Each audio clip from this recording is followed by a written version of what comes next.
Hello! So today I'm going to finish all the wooden parts of the neck. That's basically everything except the frets and assembly. And then I'm going to attach the neck to the body for reasons I'll explain later. But it all starts with the fretboard inlay.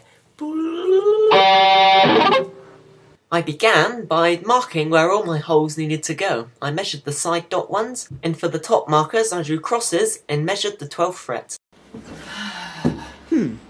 It's such a great looking neck and I've marked all the holes. But what on earth am I going to use for the inlays? I don't know. Time for a coffee break.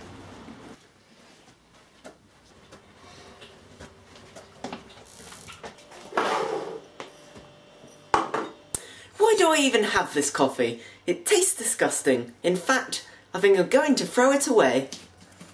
Wait. Coffee is a black crystal that's easily crushable into a powder that I could mix with epoxy resin. I think I just solved my inlay problem! Yeah! Well, actually I stole the idea from Ellam's 1894. You should check him out. But right now, I'm off to finish making the coffee. With the good stuff, of course.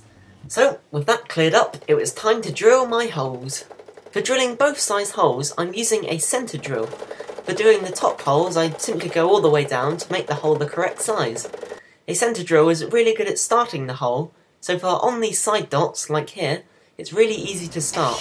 However, I wouldn't recommend using a tapered centre drill, because as I went in too far, the hole got too big in places. I took my coffee, put it in some paper, and just crushed it with a rolling pin. I then mixed up my epoxy resin and added the coffee and stirred that in as well. However, this is the Araldite brand and this seems to be a lot thicker than everyone else's on YouTube.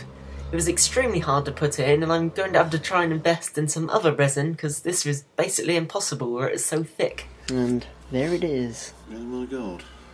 Ta-da! After letting it dry for 24 hours, it looked nice and shiny. But now it was down to the really difficult job of trying to actually remove all the excess resin. I chiselled it, used a scraper, and then finished it off with a lot of sanding. After removing all of the resin from the surface, I hoovered off for dust. But there was still a problem. Again, because the resin was so thick, it kind of just went everywhere, and I didn't bother taking off my fret slots. To make a tool to clean them out, I took an old hacksaw blade that had been cut in half and then ground a hook and a point on it. I could then use this to force all the excess resin out of the fret slots so I could finish it off after being able to start it with a saw. To finish off deepening the nut slot, I had an 1/8 inch spacer that had been sharpened into a chisel in a 3mm file. These were both the same width as the nut so that I could take it down to depth with the chisel and then make sure the bottom was flat with the file. I then polished the fretboard with 80 grit sandpaper, 120, 240, and then finished it off with the 120 grit polishing paper. This brought the wood to a wonderful natural shine without using any oil or varnish. So now I'm going to attach the neck to the body so I can mark the all-important bridge studs, and then use the feel of the guitar to mark where I want to put the volume knob and the switch. I'm going to make my neck plate from a bit of old boiler. I used the hacksaw to cut a rectangle plate, and then filed it to remove all of the burrs. To finish it off, I used some 60 grit emery tape, which gets it nice and smooth. I then drilled and countersunk the holes for my screws to go through, and then lined the plate up, upside down in my neck pocket, so that I could mark the correct place to put the screws. I'm using some 1.5 inch long number 12 screws.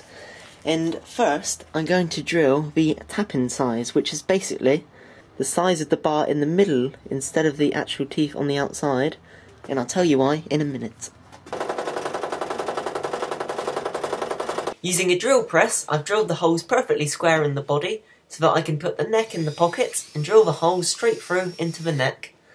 Now the neck holes are the right size, all I have to do is enlarge the body holes with a hand drill and all the holes are in the correct place. To remove the burrs left by drilling, use a countersink to clean up the holes. Always apply Vaseline to screws so that they go in easier. So now that it all lines up, make sure you put Vaseline on your screws and we can screw the neck on. And for marking the position of the volume and switch, well, there's only one way you can test it. People are looking at me like I'm weird. To get the cleanest hole possible, I then used a Forstner bit for the switch and a standard drill and a reamer for the volume. And now the rather important task of putting the bridge in the right place. If you don't know about scale length, then I definitely suggest you go to StreamHack and read all about scale length in bridge position. But all I did was measure it with a tape measure, 24 3/4, and then use a compass to dissect the line to make sure the positions were perfectly square to the centre line. As you can see, it's basically spot on, so I punched the holes and realised I had a bit of a problem. Basically, no matter where I put my guitar, the distance between the pole and the chuck is just too short, so I can't drill the correct holes. So what I did is make a block with a square edge here and a square face, so that I could do all the marking out on this block, and then just screw it down onto the body, and use it as a guide for a hand drill.